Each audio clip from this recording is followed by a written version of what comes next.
வணக்க மக்களே, welcome to the ஃபென்டஸ் show. இன்னைக்கு ஷோல நம்ம பார்க்க போகிறது சுபம் அப்படின்ற தெலுங்கு மூவியோட ரிவ்யூ.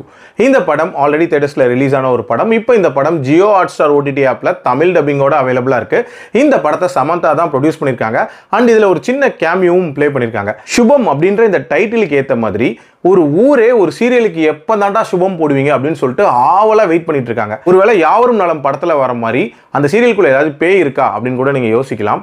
ஆனா அந்த சீரியலுக்குள்ள பேய் இல்லை, அந்த சீரியலை பார்க்கறதுக்கு பேய்கள் கூட்டமே வரும் அப்படின்ற மாதிரியான ஒரு தீம்ல இந்த கதை நகரும். ஆக்சுவலா அந்த படத்தோட கதைன்னு பார்த்தீங்கன்னா, நம்ம ஹீரோ ஊருக்குள்ள ஒரு கேபிள் சேனல் வச்சு நடத்திட்டு இருக்காரு.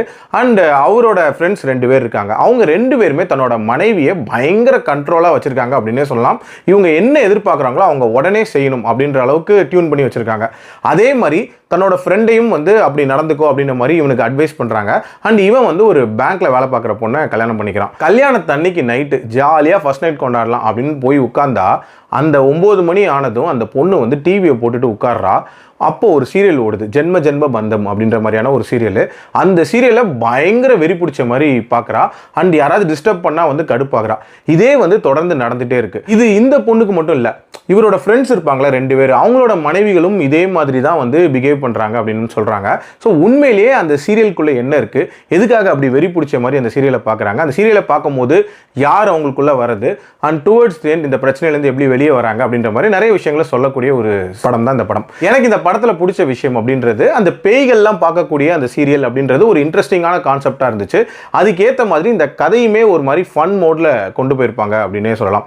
என்னதான் ஃபன் மோட்ல இந்த கதையை கொண்டு போயிருந்தாலும் இதுக்குள்ள ஒரு நீட்டான சோஷியல் மெசேஜ் அப்படின்றதையுமே சொல்லியிருப்பாங்க. அதாவது ஆணாதிக்கம் அப்படின்ற ஒரு விஷயத்துக்கு அகென்ஸ்டா ரொம்ப ஸ்ட்ராங்கா ஒரு மெசேஜ் அப்படின்றது ரொம்ப சிம்பிளாவே இதில் சொல்லிட்டாங்க. அதே மாதிரி இந்த படத்துல சமந்தாவோட கேமியோ அப்படின்றதுமே ஒரு சிம்பிளான கேமியோவா இருந்தாலும் நல்லாவே ஒர்க் அவுட் ஆயிருந்துச்சு.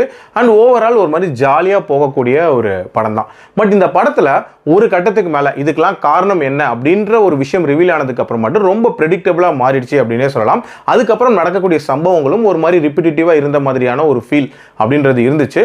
பட் இந்த லாஜிக் அப்படின்றதெல்லாம் தவிர்த்துட்டு ஒரு ஜாலியான என்டர்டெய்னர் பார்க்கணும்னு நினைச்சீங்கன்னா கண்டிப்பா இந்த படத்தை ட்ரை பண்ணி பார்க்கலாம். என்னோட ரேட்டிங் இந்த படத்துக்கு 3 out of 5. அடல் கண்டென்ட்லாம் இல்லை, தாராளமாக பார்க்கலாம். மீண்டும் அடுத்த விமர்சனத்தில் சந்திக்கிறேன். நன்றி, வணக்கம்.